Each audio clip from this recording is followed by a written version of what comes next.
పురోగతి మనకి ఎంతో సంతోషాన్ని కలిగిస్తుంది. అలా మనం ముందుగా చేసింది కాశ్మీర్ లో ఆర్టికల్ 370 అన్నది ఇవ్వడం వల్ల అందరు ప్రజలకి ఏ ఇబ్బంది లేకుండా ఈవెన్ లోకలైజ్ ఒకప్పుడు అన్ని సబ్సిడీల మీద కనపడే కాశ్మీర్ ఇప్పుడు లోకలైజ్ అంటే టెర్రరిజాన్ని ఎవరు అంగీకరించట్లేదు.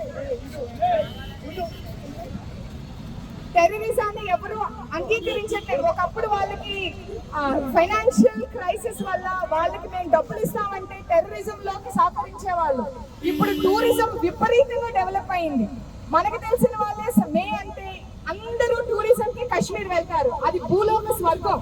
అలాంటి దాని మీద దాడి చేసి మన పురోగతిని నాశనం పట్టించిన వాళ్ళకి ఎలాంటి సమాధానం చెప్పాలో, పైగా ఎంత కర్కశం అయితే మన నీరు తాగుతూ మన దేశానికి అన్యాయం చేసే, మన దేశం గురించి మాట్లాడే రైట్ ఎవడండి వాడు?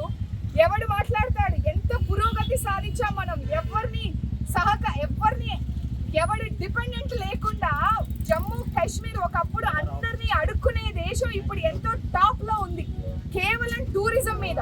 ఆ టూరిజం ని వెళ్తున్న టూరిస్టుల్ని చంపేయడం ఎంత, అది ఎవరైనా అవ్వచ్చు. రేపు మనమే అబ్బా కాశ్మీర్ ఎంతో బాగుందని మనమే వెళ్తాం.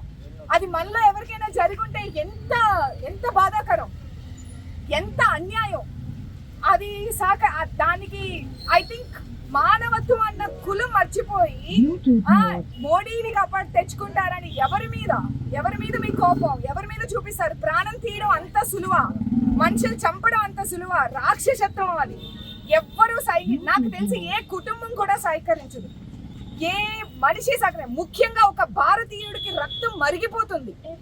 ఒక తోటి నూతన వధూవరులను చంపడమా? ఎంత అన్యాయం అది. అంతకంటే ఏమన్నా దౌర్భాగ్యం ఇంకొకరికి లేదు. ఇది పిచ్చి పిరిగితనం. అంతకంటే పైశాచిక యత్నం ఇంకొకటి ఉండదు. భారతదేశం మనం ఎదుగుతున్నాం అంటేనే పక్కవాడు చూడలేకపోతున్నాడు అంటేనే మనం వాళ్ళతో మాట్లాడాలి. అలాంటిది మనం ఎంత పురోగతి సాధిస్తున్నామని వాడు సహకరించలేక ఒక పిరిగి స్థానంలో వెళ్ళి దాడి చేయడం అనేది ఐ థింక్ చాలా తప్పు.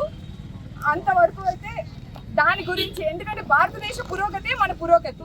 దాన్ని దెబ్బతీసాడు. అది ఆల్రెడీ జరిగిపోయింది. టూరిజం బాగా పడిపోయింది. మళ్ళీ కాశ్మీర్ లో మళ్ళీ అల్లర్లు మొదలవుతాయి. ఎంతమంది ప్రాణత్యాగం ద్వారా మనం ఇది సాధించామో మర్చిపోకూడదు. అందుకని